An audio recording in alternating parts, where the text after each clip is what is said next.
Well, welcome everybody to the February meeting of the Zonta Says Now Intercontinental Think Tank. My name is Carol Theobald, and I have the privilege of leading the Zonta Says Now working group. I'm hosting this meeting today from a very hot Perth in WA, Western Australia. Please remember to keep your microphone on mute during presentations, and you're welcome to ask questions or make comments in the chat line.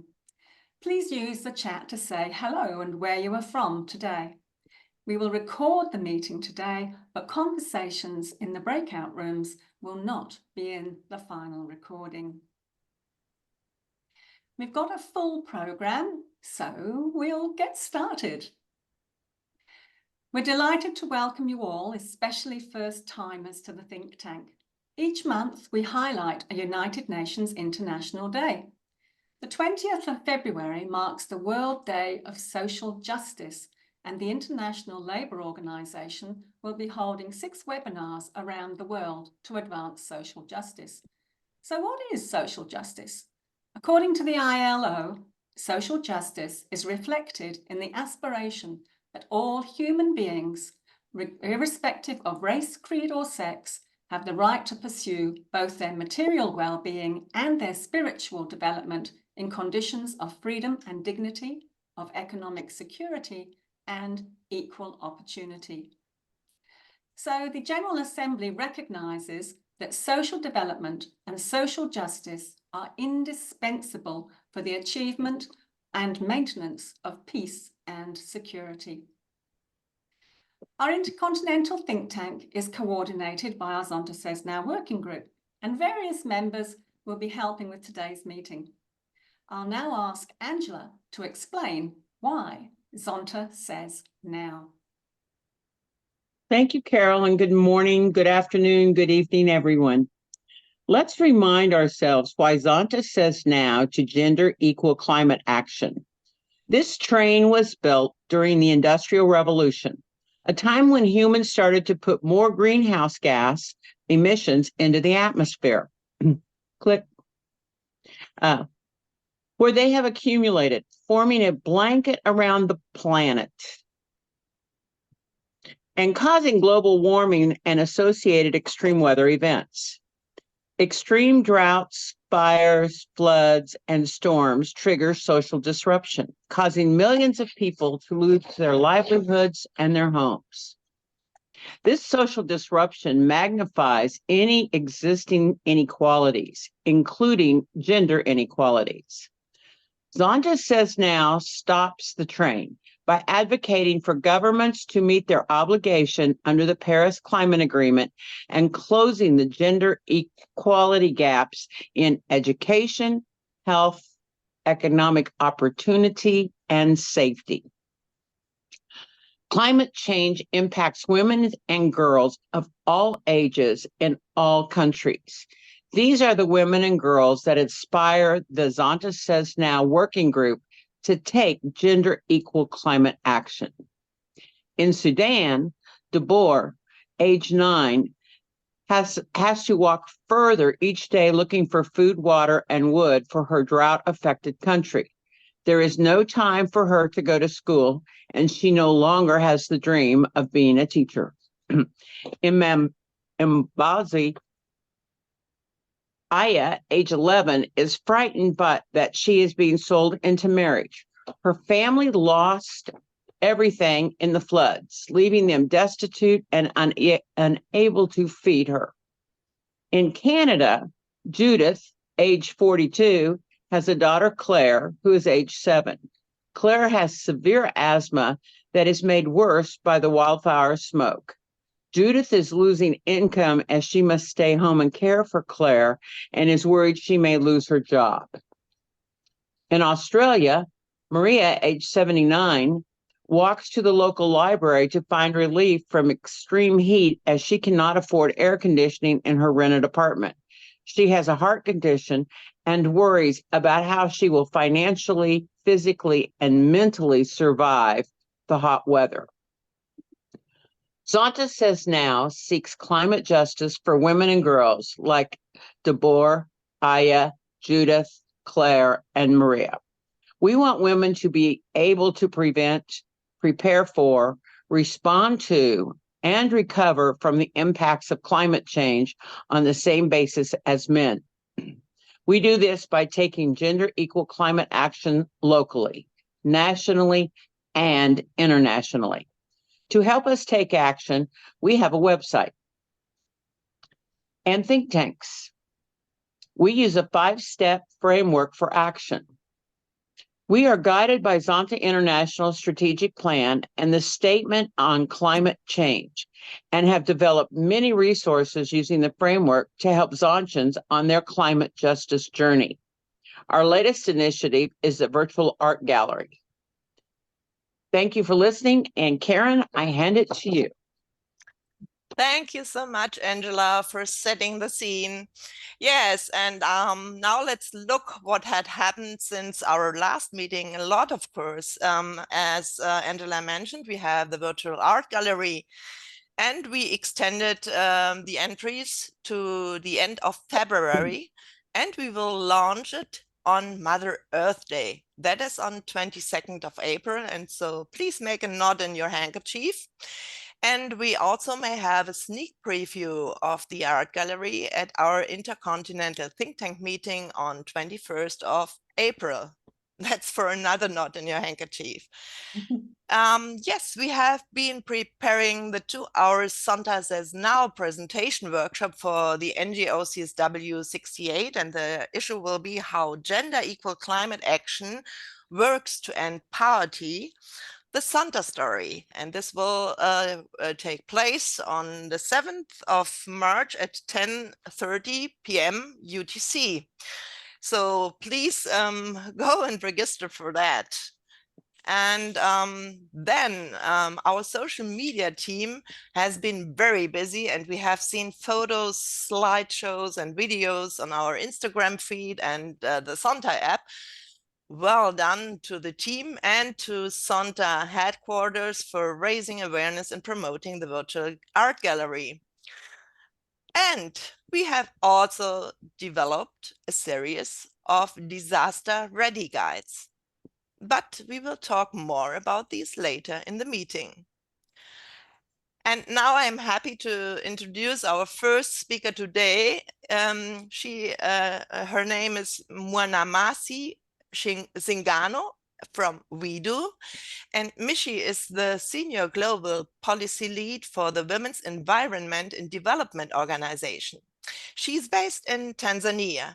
And as Mishy could not be with us today, Carol was so lovely to catch up with her and have an interview so that we can learn more about her, what WEDO does, and how they address the challenges and opportunities for women and girls in the face of climate change. She also asked Mishy about her impressions of COP28, the Conference of the Party in November in Dubai, and how Zonta members can work with WEDO to advance gender equal climate justice. So let's hear what Mishy had to say. My name is Mwanahamisis. Everyone call me Mishy. I work with WEDO as program manager of Just see if it's going. overseeing our policy work. So it's program manager global policy. And before I started working with the international organization, primarily doing work around supporting farmers cooperative, supporting education for girls, and supporting land rights in community.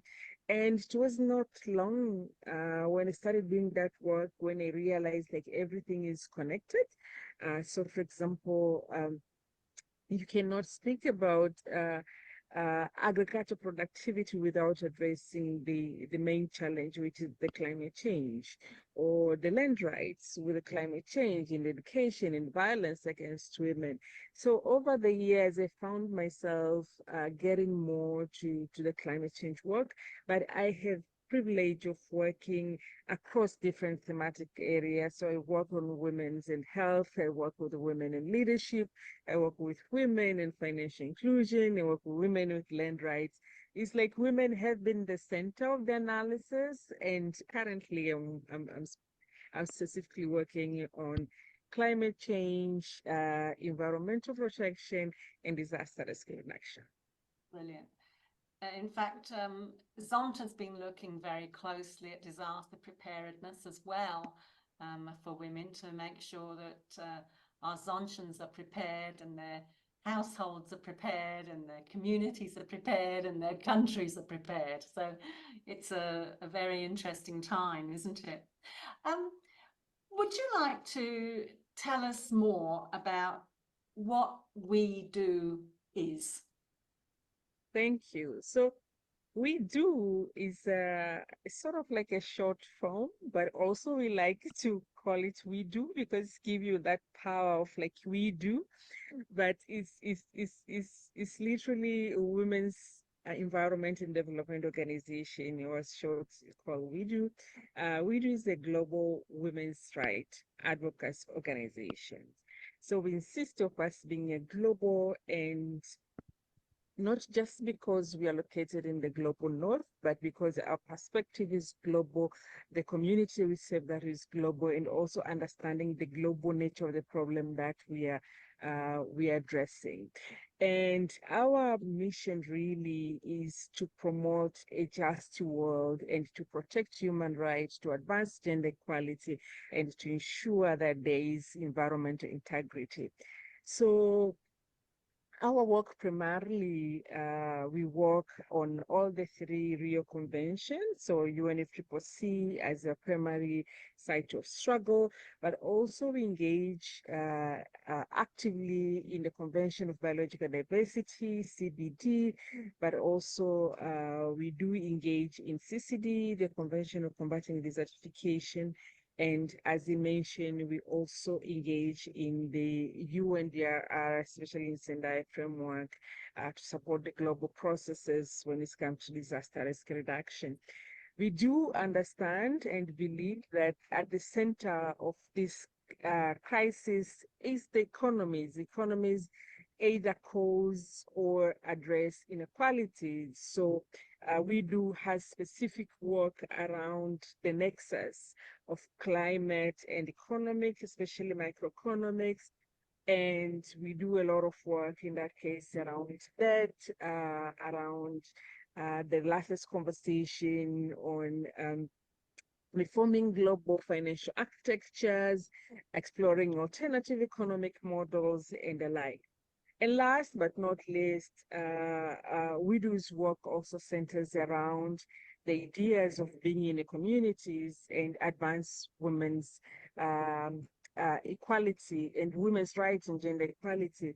And that's we actively engage in the CSW, the Commission on Status of Women, and for our work to have sort of like a holistic view, we also engage quite actively and dedicatedly in SDGs. So we engage a lot in HLPF as well. So in that sense, I think sort of like that shapes WEDO's work and who we are as an organization.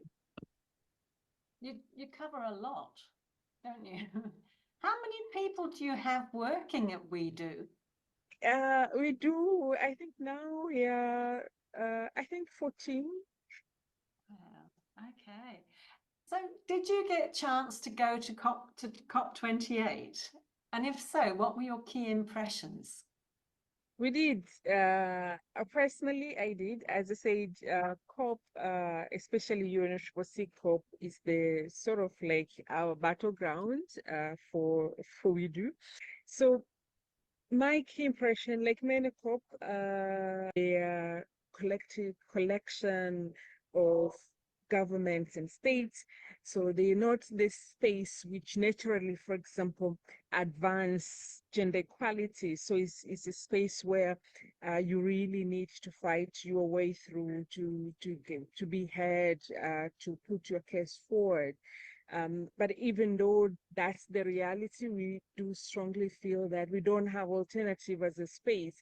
So we do engage in this space within the constraints that is a very multilateral, heavy space with a lot of men in it, but we do engage to influence. So we went to COP28 last year with a clear agenda. Last year, we prioritized three.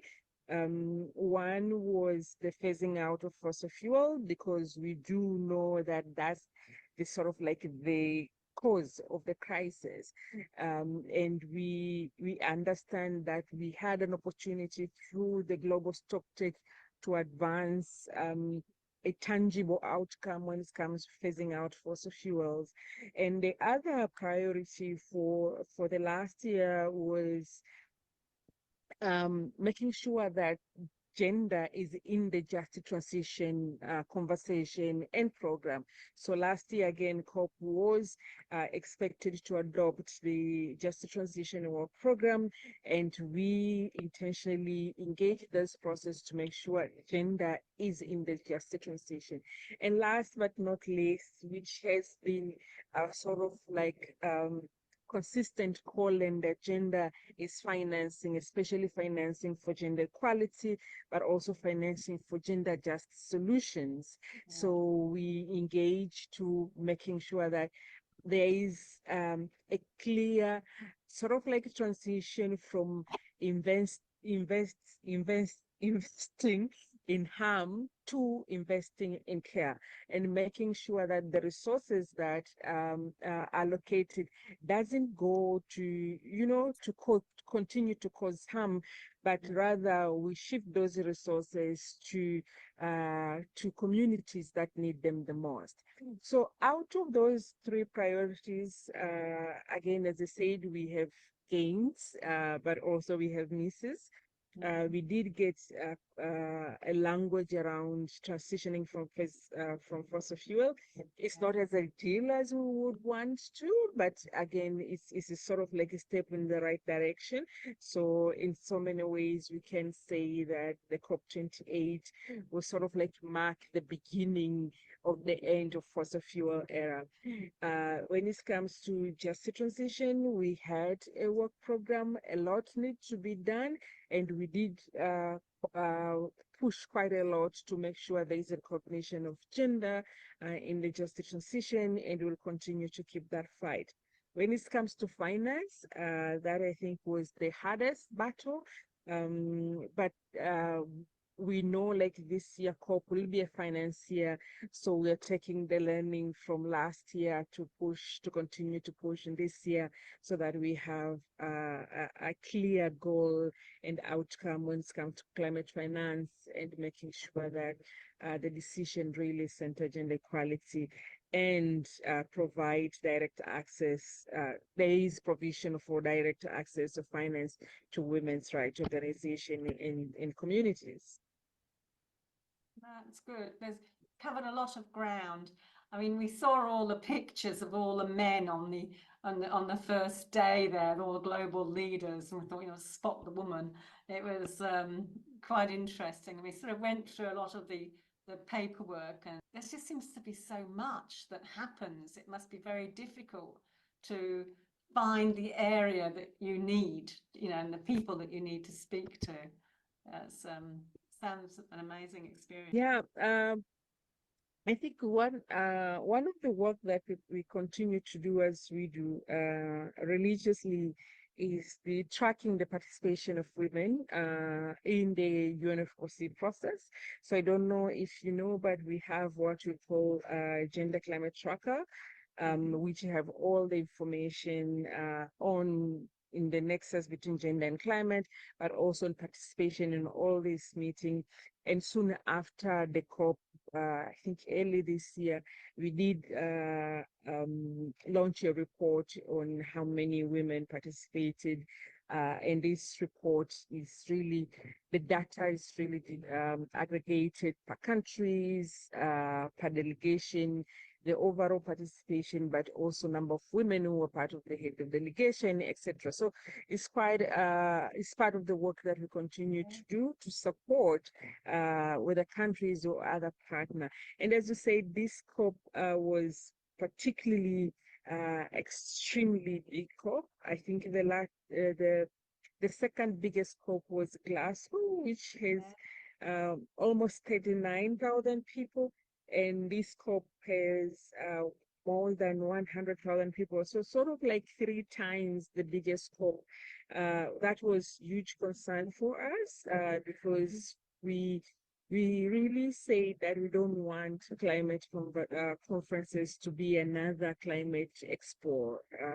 And Dubai felt like we are in the climate expo. The venue was too big, too many pavilions, too many processes, too many people, which was really a disservice. So we do hope the next COP will be manageable and will stick to decision-making mandate of the UNFCCC and not all these expo and aspect of the negotiations. Definitely. So how can Zonta members work with WEDO to advance gender equal climate action?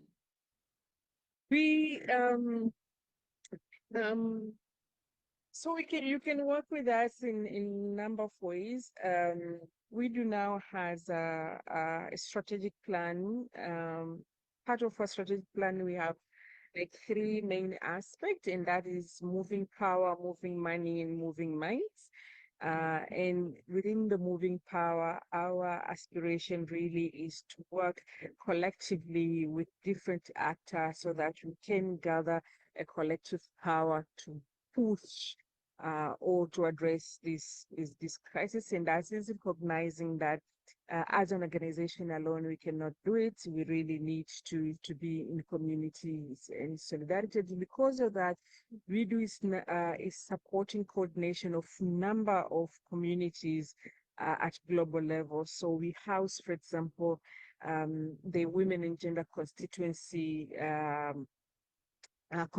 within WEDO, and this is the space where the likes of Zonto and any other organization that wants to advance advocacy within the UNFCCC can be part of. We house the Women Major Group under HLPF. We house Women Gender Stakeholder Group and DRR, and we SR Coalition, for example. We house Gender Data. So we have our organization has been the hub for collective work and nurturing communities, supporting them so that we have the power that is needed for us to make an impact in the global processes. And we do a lot of work on moving money, and this is really, as I said, when it comes to climate finance, knowing that the money that are there now are either channeled or they're in the wrong hands, and that money needs to move to the right people in the right cause and the right initiative. So we do a lot of work to making sure that the resources, global resources, reach the communities that are needed, that need those resources the most.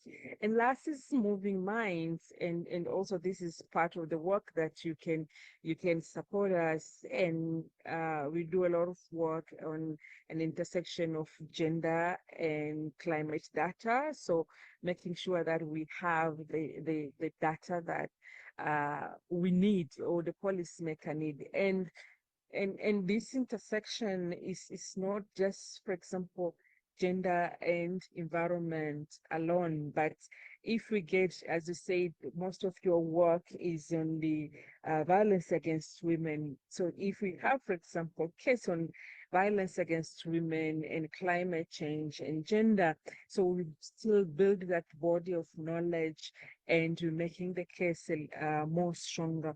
So we call partners to engage. We have an alliance called Gender Environmental Data Alliance, and different organizations can be part of it to share their data, to share information, but collectively move the landscape of the statistics and how that have been collected, analyzed, and used.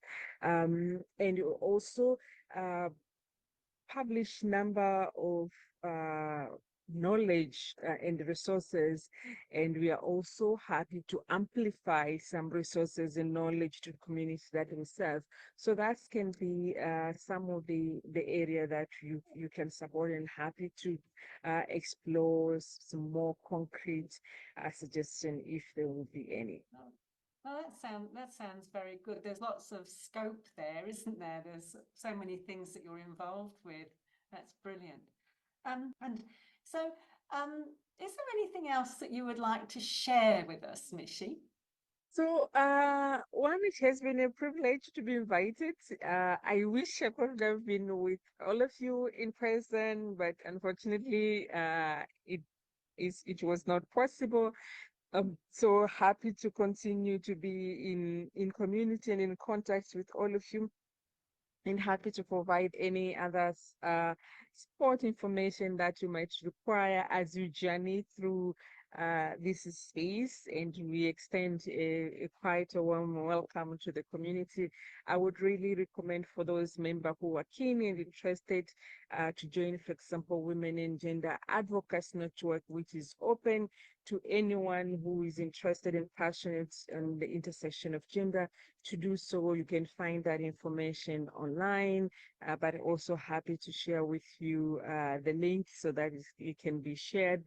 But one of the other tool that sort of like comes really handy is the Gender Climate Tracker, because this is an app, like you can have it on your phone, and it's sort of like a one-stop shop for all resources when it comes to gender and climate tracker.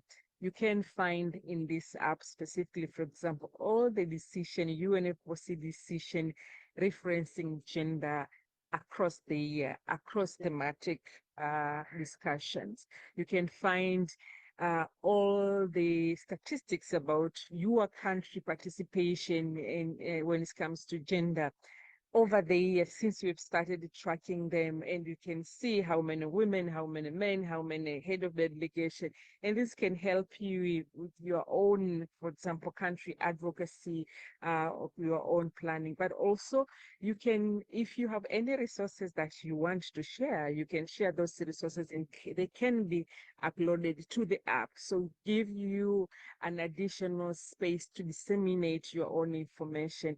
And you can find within the app as well some specific country profile and country information, so you can read what is latest about your country, but also can do comparison with other countries.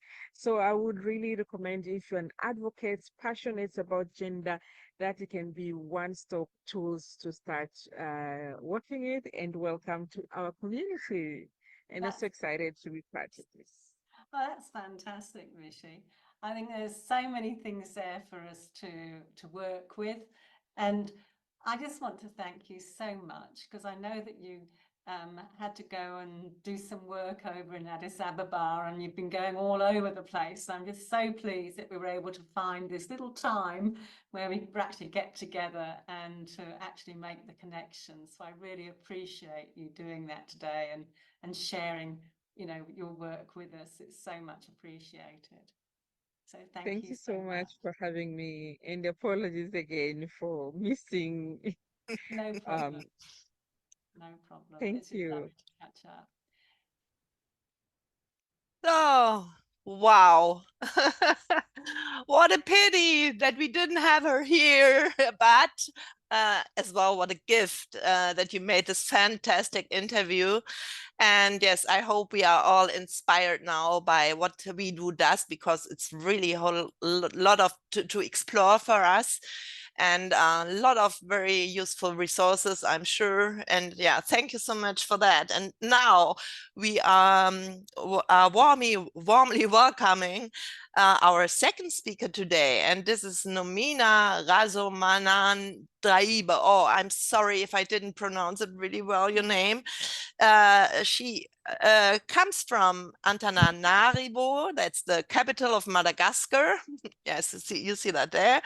And she first heard about Zonta by a German friend. of her, which is very interesting, in 2016. Now she currently is the president and founder of the Zonta Club of Madagascar. And welcome in the Zonta world again, because that's the one of the newest clubs in the Zonta world. And so lovely to have you with us. And before Madagascar, Nomena had been a member of Zonta E-Club of West Africa since 2020. Nomena is the manager of her own company called High Tech. And High Tech, you can imagine, specializes in outsourcing offshore customer relations, content management, IT development, bookkeeping, invoice entry and accounting entry, and desktop publishing. So that sounds really interesting. And she also presides over an association called Equilibre, which promotes human and environmental rights, helping people live better and in the best conditions, makes Nomena happy. And this is one of the reasons why she joined Zonta. And we are happy that we have you here, Nomena. Salama again, and over to you. Thank you for this session. And again, good morning, everybody. I'm very happy to join this group and to share with you Madagascar, especially about climate change impacts today. Madagascar, Florida island with the shape of the left foot, is the third largest island in the world. Situated in the Indian Ocean, this country is crossed by the Tropic of Capricorn to the south. With 5 natural regions, the north, south, east, west, and central highlands, it has a wealth of riches, not to mention beautiful landscapes and abundant natural resources. But on the other hand, its geographical position makes it vulnerable to natural disaster of climatic origin, including cyclones.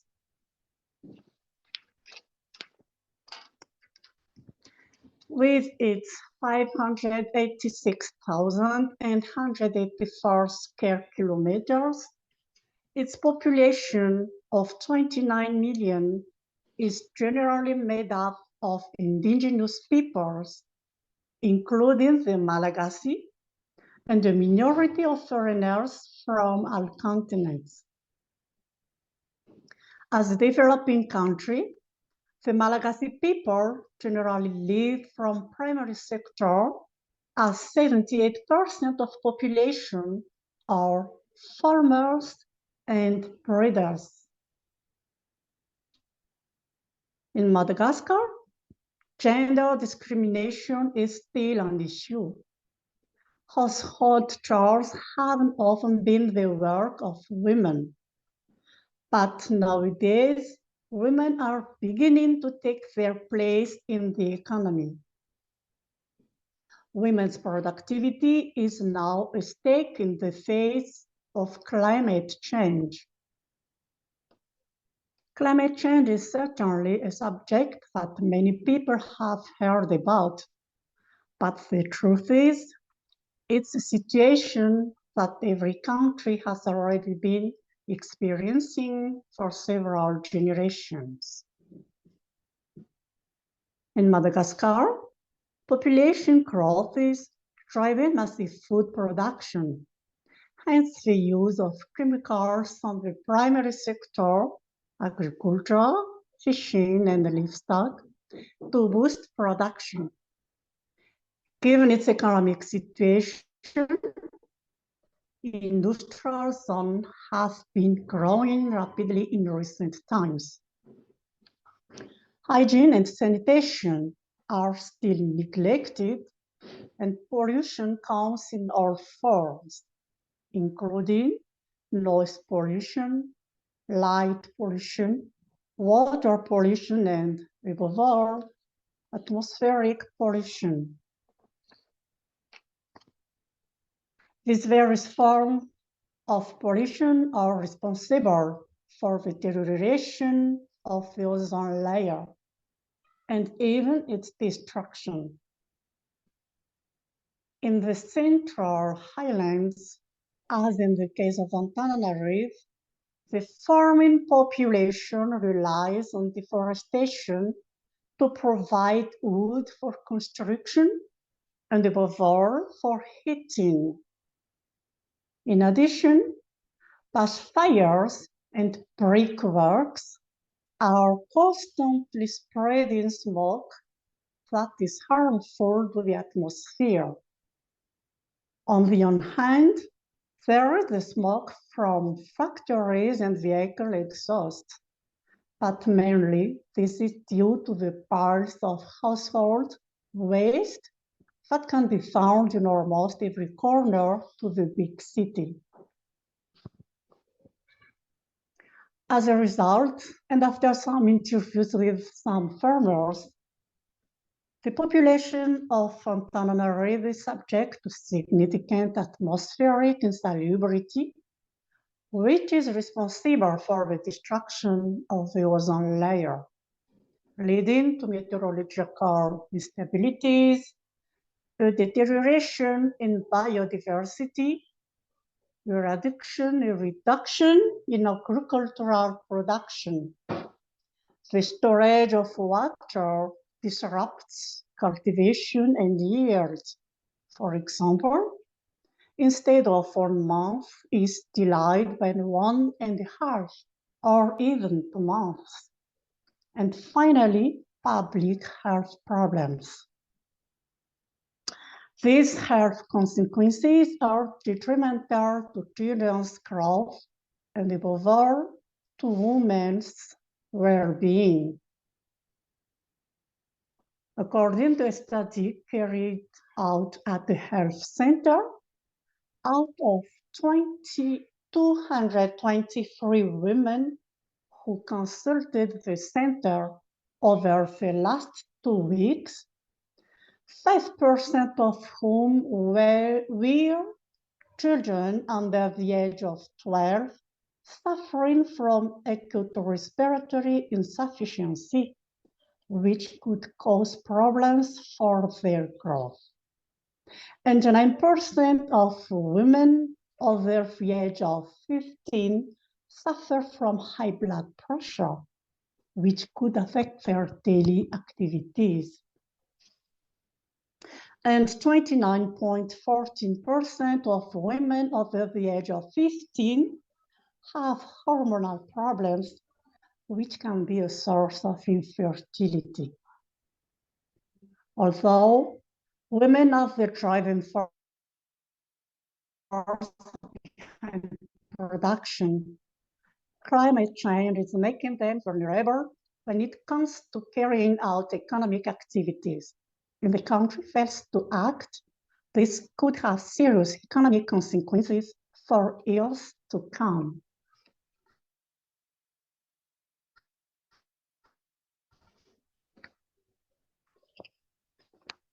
We've talked about agriculture and health regions are experiencing water penury.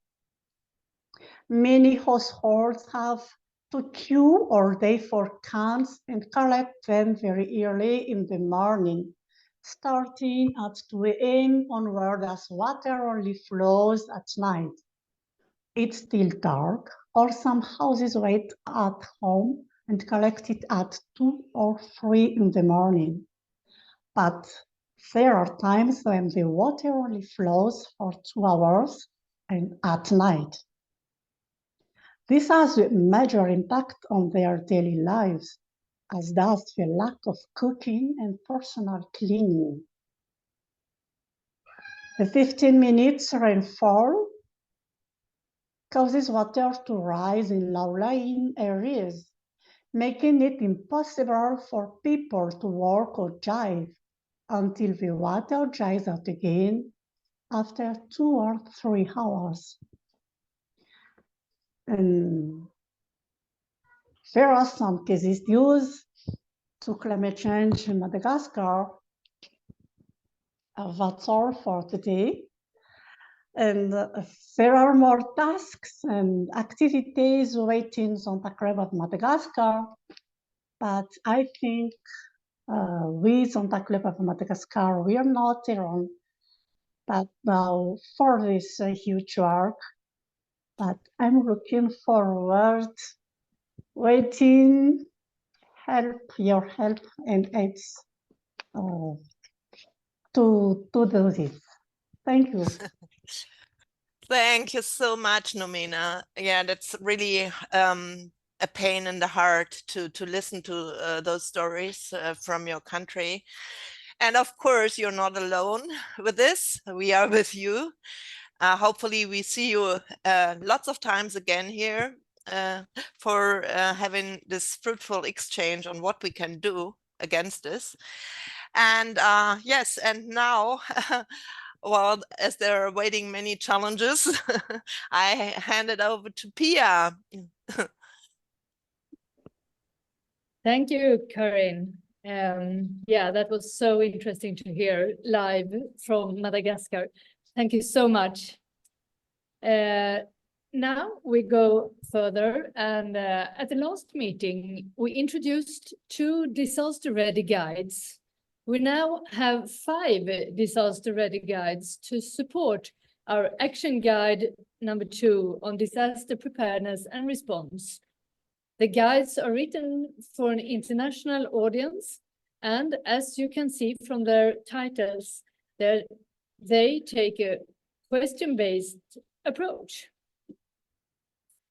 They are all designed to be read online as they contain hyperlinks.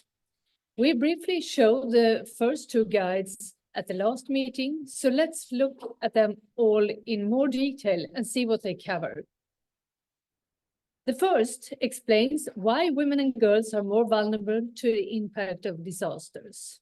It goes through how women have less access to information, more caring responsibilities, less mobility, lower socioeconomic status, fewer assets, higher rates of malnutrition and illiteracy, less participation and representation in decision-making, and less access to skills, training and livelihood opportunities to cope and recover from disasters.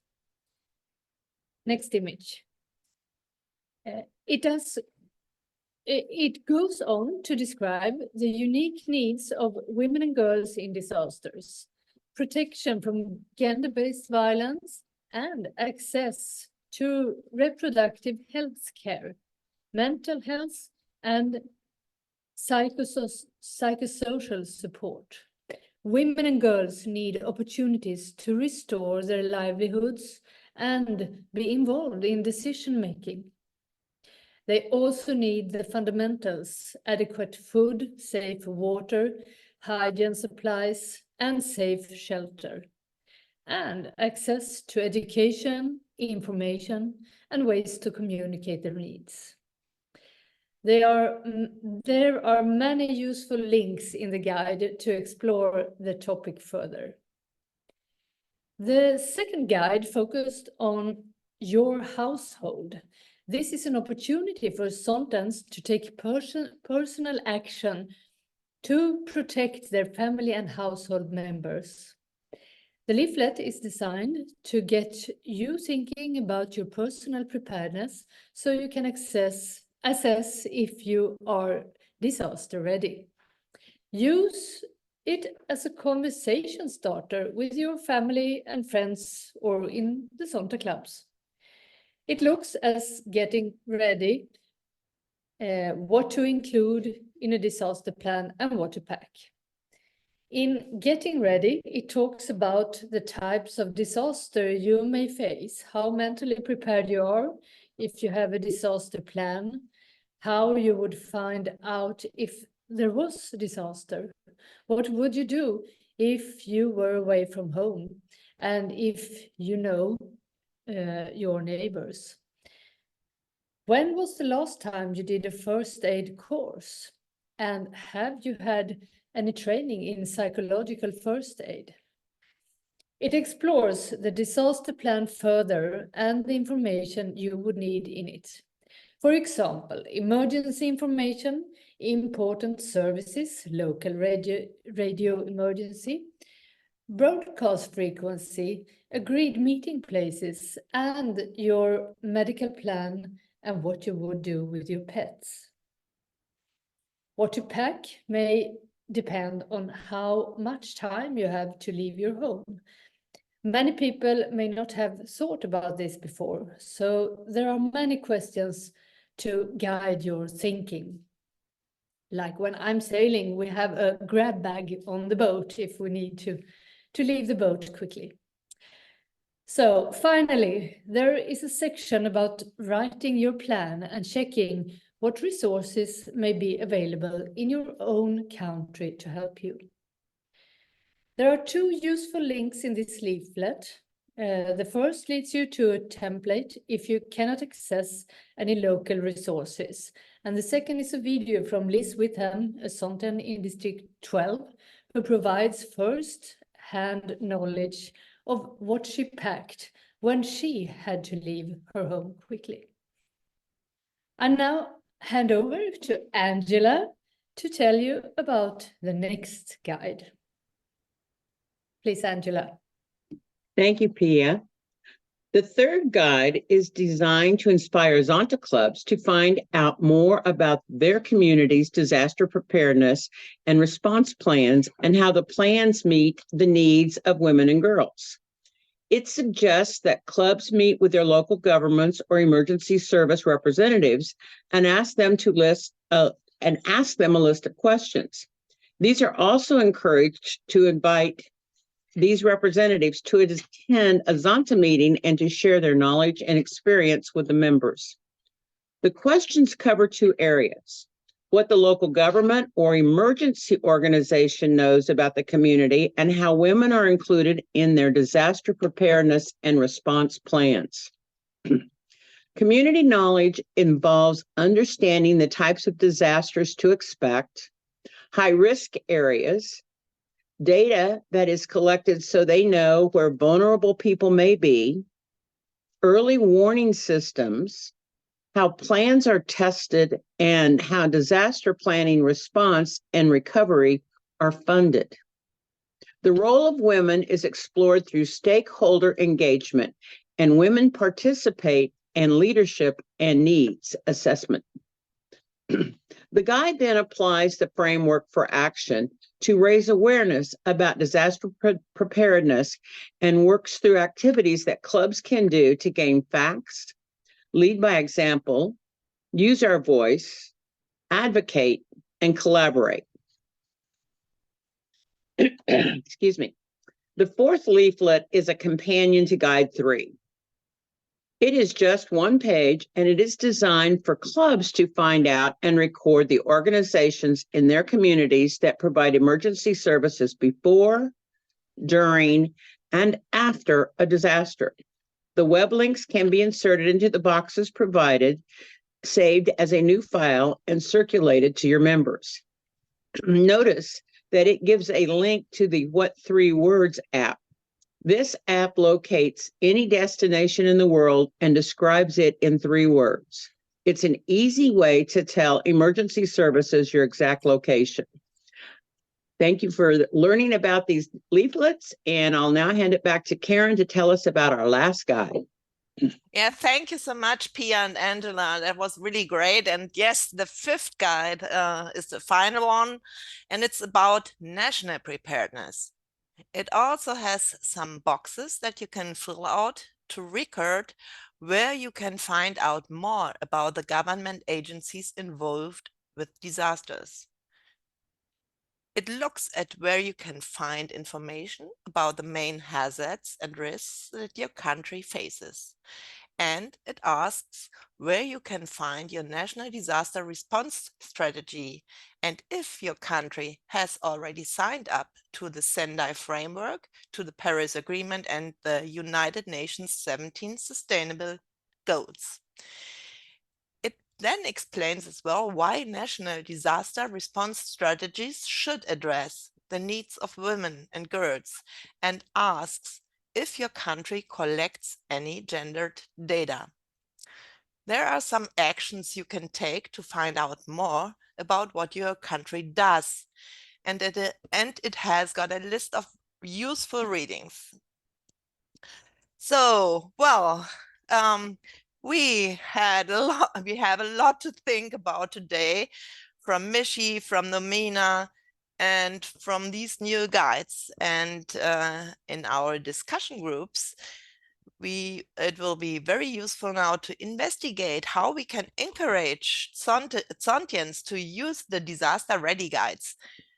Do you think they will be useful? How can they be improved?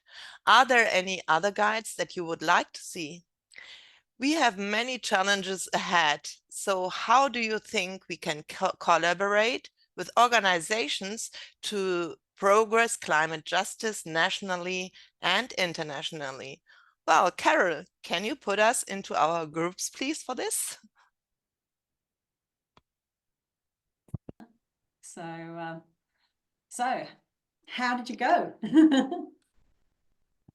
Pia, are you going to start? Shall I start? Yeah. Yes, why Yes. not? Yeah, we have a wonderful group with yeah, a lot of good things, and yeah, we were quite many from countries that are quite safe still, and but we all in all of these countries, Canada, Germany, Switzerland, Sweden, we very much see climate change, but we are so surprised that why can't we just get a conversation started, as Judith said in Canada. It's important. But these leaflets were very popular. I think all of us will feel them quite useful, and we can extract something to discuss in clubs. And then we had the honor to have Nomena in our group also, and we spoke about how to collaborate. And she said that in Madagascar, climate change is so important. So she has very good hope that the Zonta Club will have a good fortune and good possibilities to speak to government and to be established. And she also said that they in their Zonta Club can prepare some materials or projects that we can work with in Zonta Says Now more. So I hope we stay in contact there. And then we had Susan from Australia that put a good mark that we still need to go on with the education about other organizations also, so that we make awareness of what organizations are working for the same goals as we are. So clubs and all of us can collaborate and be a strong voice together. Yeah, that was it about. A lot of good points and good energy in the group. Thank you. Excellent. Aaron.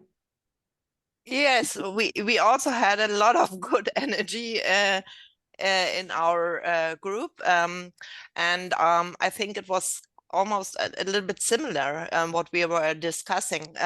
All of our participants from Italy, from Germany, from the US, from I think Canada,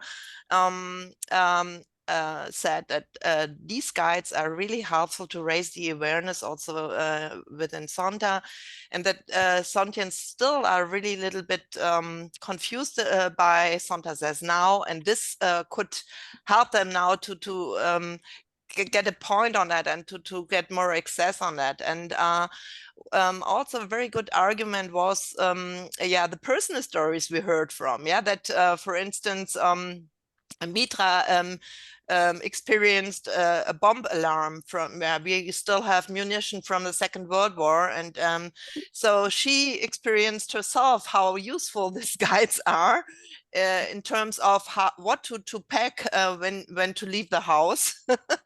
And yes, and there are other personal stories like yeah, we heard, and as well to start with personal stories, as you or as we do it here with in the beginning of our intercontinental think tanks, when we show the situations of different women, yeah, and the effects on them. This might help to draw the attention. So did Pia?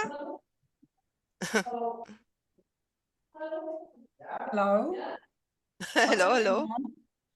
Let me just see what's going on.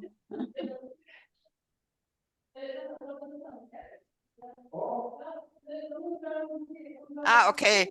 She forgot to mute her mic, and she's I've muted explaining her. to her husband what she's doing. Okay, did I summarize it correctly? Or I see Christine and the others. Do you want to add something?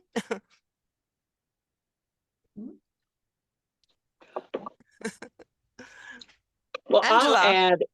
I'll add in, there was a lot of comments about how clubs are still insecure on how to tackle this topic, and they're really excited about how helpful the guides are.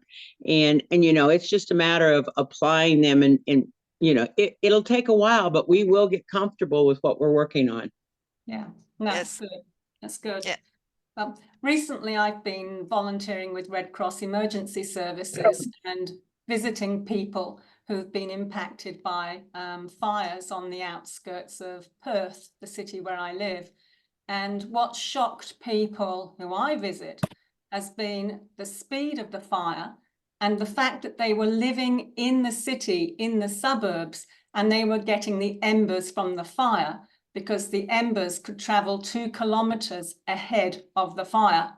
And so people were just so shocked. They were totally unprepared. It could never happen here. We're living in a suburb. And then we lost 18 houses and 60 properties, lost buildings and sheds and things. And every person I visit was, we never thought it would happen here. And they were just totally unprepared. So a couple had got bags packed. Some had their bags packed in the car and were waiting for to be evacuated. And the fire brigade came and said, sorry, the wind's changed direction. You'll have to get into the fire truck, because we cannot go out by the road where your house is anymore. We have to go across the back fields, the fields behind the house. So they had to climb into the fire truck. So even though they had their car packed, they could not escape by the road. So there's all of these sorts of things are real experiences. Suzanne? You've gone on mute, Suzanne. And the other thing that's happening in Australia too is that these are happening more than once. People are going, I didn't think it would happen. And then 2 or 3 years later, it's happening again.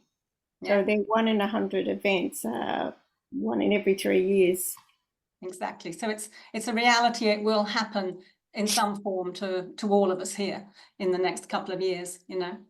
So anyway, on that point, it's really good to have the discussion, and thank you all for contributing to that discussion.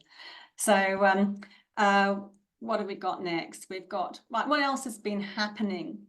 Well, registrations are open for the convention in Brisbane, and we encourage you to register today to make the most of the early bird discounts. How many of you are going? Are you putting your hands up? Are you going to? There's a few. 1, 2, 3. There's a couple going. 4, 5. Oh, good. Be great. We'd like to see you there. That'll be wonderful. If you've got members that are worried about their carbon footprint, just please share the Guide to Environmentally Responsible Air Travel that we showed previously. I want to thank Sheena Poole for sharing the links to this webinar event on how to cope with climate anxiety. I'm sure that the topic will be interesting to many members. And I said I was going to put the link in the chat line, so I'll see if I can do that as well in a minute. So we always ask, what will be your present for the future? And this is to encourage you to donate to our foundation so as we can make the world a better place and put a smile on the faces of women and girls. So as through our work, Dabor will be able to go to school. Ayan will not be sold into marriage. Judith can look after Claire without worrying about her job. And Maria can be cool in her own home. So, and as Amelia Earhart said, the most difficult thing is the decision to act. The rest is merely tenacity. So what action will you take on your climate justice journey this month? I hope it will be going through the leaflets and getting your own household disaster ready plan drafted, thought about, and thinking about what you will put in your ready to leave quickly bag. And because it could make a real difference to how you face the future after an event. So finally, our next meeting, our March meeting, will be the presentation at the NGO CSW 68 event. And this will be a 2-hour seminar, event that explores the theme of how gender equal climate action works to end poverty, the Zonta story. And the registration links for that you can get through the NGO CSW 68, and we've also got another link there. And the registration links for next year's meetings and the slides and video from today's meeting can be found on our Intercontinental Think Tank working page at zontasaysnow.org.au website. For those of you who are new to the Intercontinental Think Tank, that page has got the videos of every meeting that we've ever had, the slides from the meetings. It's got we've taken out the guest speaker videos as separate videos so as you can find them easily to work your way through and just see the history of what has been happening with Zonta Says Now in the last, well, 1.5 years, well, nearly 2. So I'd like to thank you again. Thank again our presenters. Thank you so much, Nomena, for contributing today. Carol? Yes? There is a question how the virtual art gallery is getting along. Oh, yes. There are 2 questions, actually. Okay. I saw that. The virtual art gallery, we've had about 15 entries the last time I spoke to Julie, but I know that there's a couple more coming in. But this is something that we could all do something with. You will all have a thought and a feeling about climate change. Just write it down next to your favorite photo and just share how you feel, because we all feel something. And just try and put it into words with a photo or a drawing, or even your favorite quilt or whatever it might be. But I think we can all contribute to giving the feeling story of Zonta Says Now. And was there any other questions, Pia? No, That's not great. what I have found. Excellent. Well, thank you all today for your contribution. It's been really great, and it's nice that we've had some good discussions. And thanks again to the team for hosting today's event. And remember that through our gender equal climate action, we are building a better world for women and girls. And if you've got any questions, please email me at info@zontasaysnow.org.au, and keep breathing, keep smiling, and have fun on your climate justice journey. Bye. See you next month. Bye. Thank you, Bye. Carol. Bye. Thank you all.